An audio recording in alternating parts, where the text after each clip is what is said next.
এইটা থাকে, জলের কল খোলা রয়েছে, জল পড়ছে, যদি আমরা দেখি পানীয় জল কোথাও নষ্ট হচ্ছে আমরা কি করবো? দেখাও।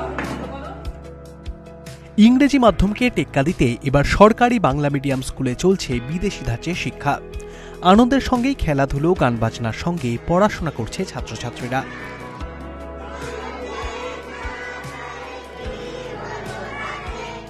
একদম অন্যরকমের এই ভাবনা জামুরিয়া নামপাড়া প্রাথমিক বিদ্যালয়ের। এখানকার প্রধান শিক্ষক রাস্তার মাস্টার নামে পরিচিত দীপনারায়ণ নায়ক এমন নতুন উদ্যোগ নিয়েছেন স্কুলে। এর ফলে স্কুল ছুটরা ফিরে আসছে স্কুলে, এমনই তার দাবি। আমার যে বিদ্যালয়, যেখানে আমি হেড টিচার হিসাবে কর্মরত, জামুরিয়া নামপাড়া প্রাথমিক বিদ্যালয়, এখানে কিন্তু আমি ফিনল্যান্ডে সেই মডেলকে অলরেডি আমি কিন্তু কার্যকারীভাবে প্রয়োগ করা শুরু করে দিয়েছি, এবং এই প্রয়োগের ফলে আমি এখন দেখতে পাচ্ছি আমার ছাত্রছাত্রীরা কিন্তু যথেষ্ট আনন্দিত এবং তারা যথেষ্ট খুশি। কারণ এখানে কিন্তু ছেলে মেয়েদেরকে শুধুমাত্র যে কিতাবি পড়াশোনা সেটা কিন্তু পড়ানো হচ্ছে না, এর সঙ্গে সঙ্গে তাদের স্কিল ডেভেলপমেন্ট, হাতের কাজ।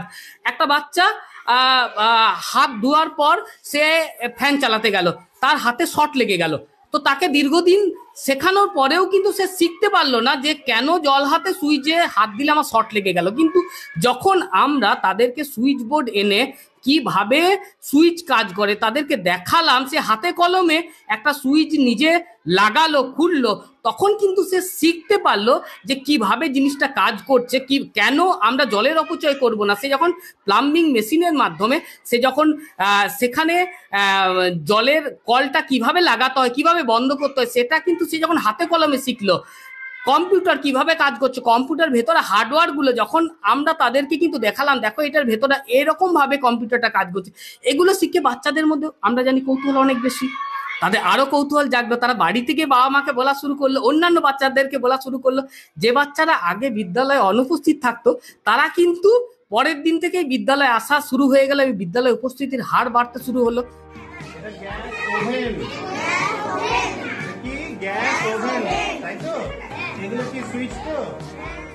প্রধান শিক্ষক দীপনারায়ণ নায়কের এই দাবি যে অমূলক নয় তা তার স্কুলে গিয়েই বোঝা গেল।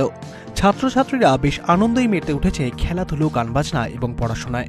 আর এই রন অবস্থায় আমরা কিন্তু কখনোই সুইচ বোর্ডে হাত দেব না। কিভাবে পড়াশোনা করো তোমরা? ভালোভাবে। কিভাবে কি কি হয় তোমাদের স্কুলে? খেলাধুলা করি, পড়াশোনা করি। আর কি কি বানাও?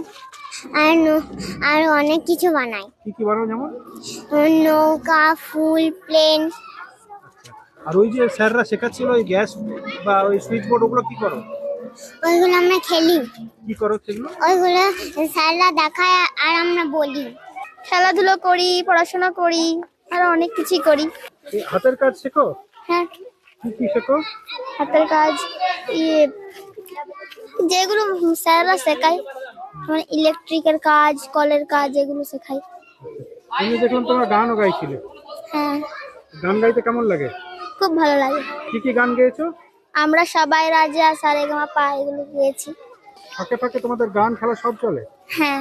কি কি করো তোমরা পড়াশোনা ফাঁকে? গান করি, নাচ করি, খেলাধুলো করি। জামুরিয়া নামপাড়া প্রাথমিক বিদ্যালয়ের এই উদ্যোগকে সাধুবাদ জানিয়েছেন এলাকাবাসী থেকে অভিভাবকরা। অন্য স্কুলকে দিশা দেখাবে দীপনারায়ণের এই মডেল, আশাবাদী স্কুল পরিদর্শকও। আমাদের খুব সুন্দর লাগছে, যেটা ইংলিশ মিডিয়ামে ছেলে মেয়েরা যে শিক্ষাটা পায় আর কি।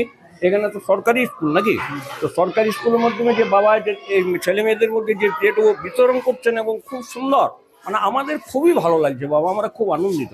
হাতে কলমে শিখতে বাচ্চারা? হ্যাঁ, হাতে কলমে শিখতে পারছে, বাচ্চারা আনন্দ পাচ্ছে, খুবই আনন্দ পাচ্ছে, বাচ্চারা আনন্দ পাচ্ছে, বাচ্চাদের যে গার্জেন বাবা মা যারা আছেন প্রত্যেকে আনন্দ পাচ্ছে। আমরা জানি যে আমরা মূলত যে বাচ্চাদের নিয়ে কাজ করি বা শিশুদের নিয়ে কাজ করি তাদের বয়স অত্যন্ত কম, এবং তাদেরকে যদি আমরা শুধুমাত্র প্রথাগত পুঁথিগত শিক্ষার মধ্যে রাখি, যেটা হয় যে তাদের স্কুলে প্রত্যেক দিন আসার বিষয়ে আগ্রহটা কমে যায়। তো সেখানে ওনার এই পদ্ধতি হয়তো আগামী দিনে আমাদের অনেক অন্যান্য স্কুলেও ইমপ্লিমেন্ট হবে বা শিক্ষক শিক্ষিকাদের কাছে গ্রহণযোগ্য হবে, এবং আমরা যারা শিক্ষা ব্যবস্থার সাথে যুক্ত আছি এবং আপনাদের মতন মিডিয়া বন্ধুদের মারফত হয়তো এই বিষয়গুলোকে নিয়ে যদি আমরা আরেকটু কাজ করি বা এগোই, তাহলে বাচ্চাদের স্কুলে ধরে রাখার যে একটা সাফল্য সেইটা আমরা হয়তো অর্জন করবো। এবং বাচ্চাদের বিশেষ করে স্কুল ছুট বাচ্চা যারা আছে এবং তার সাথে সাথে যে বাচ্চারা স্কুলে ভর্তি তো আছে কিন্তু বাস্তবে দেখা যায় অনেক সময় যে আমরা অ্যাটেন্ডেন্সের মানটা হয়তো আমাদের ততটা নয় যতটা আমাদের হওয়া উচিত। আমরা সেই ক্ষেত্রে অ্যাটেন্ডেন্সটাকে বাড়াতে পারবো। এই যে তারটি রয়েছে এটা হচ্ছে ফিউজ, ঠিক আছে? এইটা যখন থাকবে তখন কিন্তু ইলেকট্রিসিটি যাবে, ঠিক আছে?